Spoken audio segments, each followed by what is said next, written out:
Մեթյու Հենրի, ամենօրյա ընթերցանություն, օր օգոստոսի 23։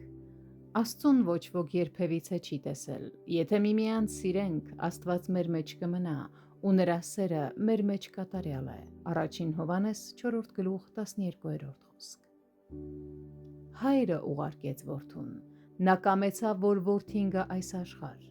Առաքյալը վկայում է այս մասին. ով դավանում է, որ Հիսուսն Աստծո որդին է, Աստված նրա մեջ է բնակվում և նա Աստծո մեջ։ Այս դավանությունը նախ և առաջ ներառում է սրտի հավատքը, որը դրա հիմքն է։ Այնուհետև բերանով այդ հավատքի ճանաչումը Աստծո և Քրիստոսի փառքի համար, և վերջապես կյանքով ու վարքով դրա դավանությունը հակառակ աշխարհի հաճոյախոսություններին ու դժգոհ վերաբերմունքին։ Համընդհանուր դատաստանի օրը պետք է գա, և երջանիկ են նրանք, ովքեր այդ օրը դատավորի առաջ անբիծ և համարձակ կկանգնեն, իմանալով, որ նա իրենց բարեկամն ու բարեխոսն է։ Երջանիկ են նրանք, ովքեր այդ օրվա սպասման մեջ ունեն այն սուրբ համարձակությունը, ովքեր սպասում ու ակնկալում են այդ օրը և դատավորի հայտնությունը։ Աստծո հանդեպ ճշմարիտ սերը հավատացյալներին վստահեցնում է, որ Աստված էլ իրենց է սիրում։ Սերը սովորեցնում է մեզ չարչարվել նրա համար և նրա հետ, ուստի կարող ենք վստահ լինել, որ նրա հետ էլ կփառավորվենք։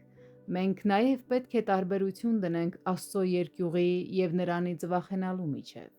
Աստծո երկյուղը նշանակում է խորը հարգանք, ակնածանք և պատկառանք Աստծո հանդեպ։ Հնազանդությունն ու բարի գործերը, երբ դրանք կատարվում են սիրուց մղված, նման չեն այն ծառայի հարկադրված աշխատանքին, որը դժվարությամբ է աշխատում, վախենալով իր տիրոջ բարկությունից։ Դրանք ավելի շատ նման են պարտաճանաչ զավակի վարքին, որը սիրելի հոր համար սիրով անում է այնպիսի գործեր, որոնք օգուտ են բերում նաև իր եղբայրներին։